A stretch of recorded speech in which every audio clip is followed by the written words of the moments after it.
Welcome to HH YouTube channel. ఈరోజు క్లాస్లో మనం ఇక్కడ ఇంటర్నేషనల్ కాన్సెప్ట్లో మనం వెరీ ఇంపార్టెంట్ ఇష్యూ డిస్కస్ చేయబోతున్నాం. సో డిసెంబర్ కాన్సెప్ట్లో కరెంట్ అఫైర్స్ ఉండేవి. సో ఫస్ట్ కంట్రీ మనం డిస్కస్ చేస్తాం. కంట్రీ ఏంటి అంటే ఇక్కడ మనకి చైనా అండి. ఓకేనా. సో చైనాలో ఇన్ఫ్రాస్ట్రక్చర్ కనుక మనం పోల్చుకుంటే చాలా అడ్వాన్స్డ్ ఇన్ఫ్రాస్ట్రక్చర్ అండి. సో అయితే ఇక్కడ మనం ఇక్కడ ఏం రాసామంటే లాంగెస్ట్ టనల్.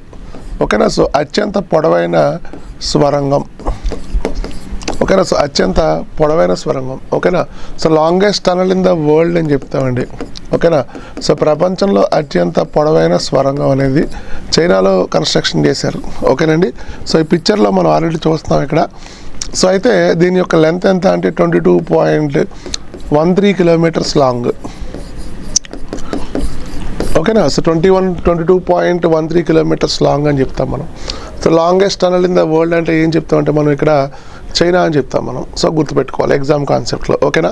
నెక్స్ట్ ఇంకొకటి, ఇది రెండు కొండలను తవ్వి మధ్యలో నుంచి స్వరం వేయడం జరిగింది.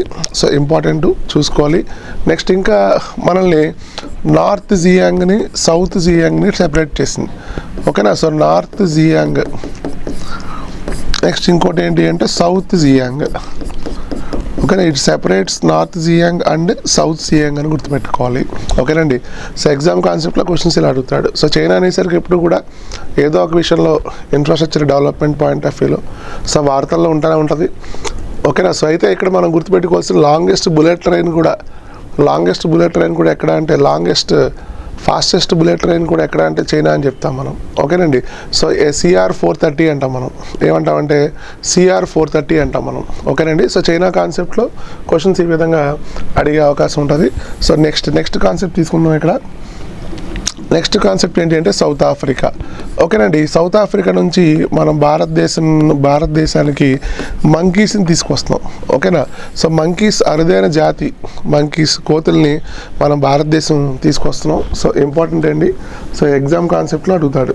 ఓకేనా. సో వాటి యొక్క జాతి యొక్క పేరు ఇంపార్టెంట్. ఓకేనా. సో క్యాపుచిన్ మంకీస్ అంటాం మనం. ఏమంటామంటే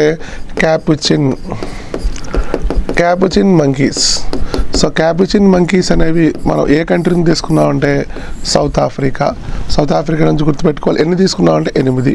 సో 8 క్యాపుచిన్ మంకీస్ అంటే భారతదేశంలో అసలు ఈ జాతి లేవు. సో వీటి యొక్క స్పీషీస్ పెంచాలి ఇండియాలో అని చెప్పి సో మనం తీసుకురావడం జరుగుతుంది. ఓకేనా. ఒక రకంగా చెప్పాలంటే మనం వైల్డ్ లైఫ్ కన్జర్వేషన్ అంటాం మనం. ఓకేనా. సో వన్యప్రాణి సంరక్షణకై ఓకేనా ఇటువంటివన్నీ కూడా భారతదేశం తీసుకొస్తున్నాం.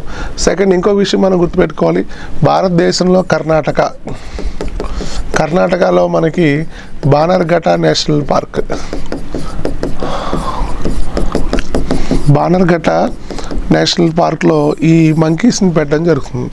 ఓకేనండి. సో బానర్ఘట్ట నేషనల్ పార్క్ అంటే చాలా వార్తల్లో ఉంది మనకి. సో లొకేషన్ ఎక్కడ అంటే కర్ణాటక అని చెప్తాం మనం. ఓకేనా. సో ఎగ్జామ్ కాన్సెప్ట్లో క్వశ్చన్స్ ఇలా అడుగుతాడు. సో మనం ఏ దేశం నుంచి తీసుకున్నామంటే మనం ఇక్కడ సౌత్ ఆఫ్రికా నుంచి తీసుకున్నాం.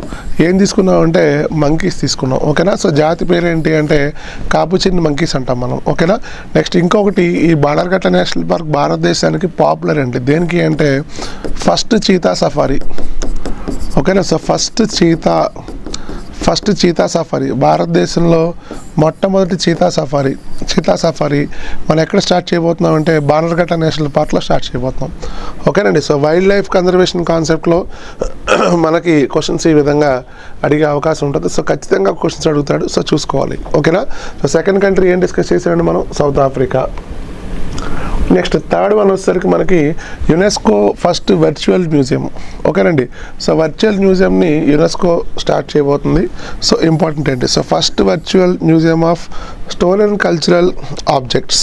ఓకేనండి. సో గుర్తుపెట్టుకో, స్టోలెన్ కల్చరల్ ఆర్ట్ క్రాఫ్ట్స్ అంటే చేనేత రంగంలో ఉన్న వాటికి సంబంధించి యునెస్కో ఏం చేస్తుందంటే ఒక ఫస్ట్ వర్చువల్ మ్యూజియం స్టార్ట్ చేయబోతుంది. ఓకేనండి. సో అయితే ఇది first virtual museum in the world అని గుర్తుపెట్టుకోవాలి.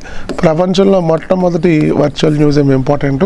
నెక్స్ట్ ఇంకా యునెస్కో అనేసరికి మనం గుర్తుపెట్టుకోవాల్సింది ఇక్కడ education,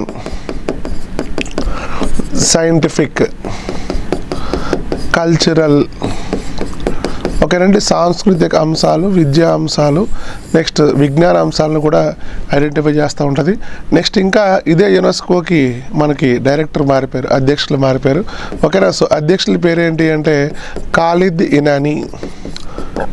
so ఏమంటున్నామంటే Khalid ఇనానీ. So Khalid ఇనానీ ఏ సంస్థకి అధ్యక్షులు అంటే యునెస్కో. రీసెంట్గా జరిగిన అపాయింట్మెంట్ అండి. నెక్స్ట్ ఈవిడ ఏ దేశం అంటే ఈజిప్ట్ అండి, ఈజిప్ట్. ఓకేనా. ఒక రకంగా ఫస్ట్ ఆఫ్రికన్ పర్సన్ అని గుర్తుపెట్టుకోవాలి. ఎగ్జామ్ కాన్సెప్ట్లో యునెస్కోకి సంబంధించి 2025 కరెంట్ అఫైర్స్లో చాలా విషయాలు బయటకు వచ్చాయండి. ఓకేనా. సో గతంలో కూడా చాలా వీడియోస్లో మనం చెప్పడం జరిగింది. సో అయితే ఈసారి వచ్చిన వార్త ఏంటి అంటే first virtual museum in the world ఎవరు అంటే యునెస్కో అని గుర్తుపెట్టుకోవాలి. ఓకేనా. సో ఎగ్జామ్ కాన్సెప్ట్లో ఇంపార్టెంట్ చూసుకోవాలి. సో నెక్స్ట్ కాన్సెప్ట్ తీసుకుందాం మనం ఇక్కడ. సో నెక్స్ట్ కాన్సెప్ట్ వచ్చేసరికి మనకి యుఎన్హెచ్సిఆర్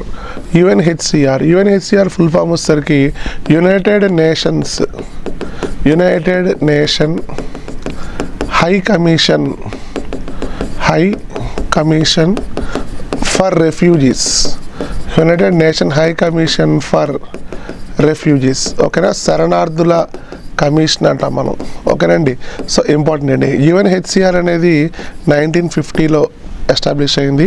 హెడ్ క్వార్టర్స్ ఎక్కడ అంటే జెనీవా అని చెప్తాం మనం, జెనీవా. ఓకేనా. స్విట్జర్లాండ్లో. అయితే ఇక్కడ ఈ పిక్చర్లో కనిపిస్తున్న వ్యక్తి ఎవరు? ఒక యుఎన్హెచ్సిఆర్కి కొత్త డైరెక్టర్ అండి. So new director. సో కొత్త డైరెక్టర్ని ఇక్కడ అపాయింట్ చేయడం జరిగింది. సో ఇతని పేరేంటి అంటాడు. పేరేంటి అంటే ఇక్కడ మనకి సాలిహ్ అని గుర్తుపెట్టుకోవాలి. సాలిహ్. ఓకేనా. సాలిహ్ గతంలో మనకి ఇరాక్ దేశానికి అధ్యక్షులుగా పనిచేశారు. ఇరాక్ దేశానికి ప్రెసిడెంట్గా పనిచేశారు. ఎవరు అంటే సాలిహ్. ఓకేనండి.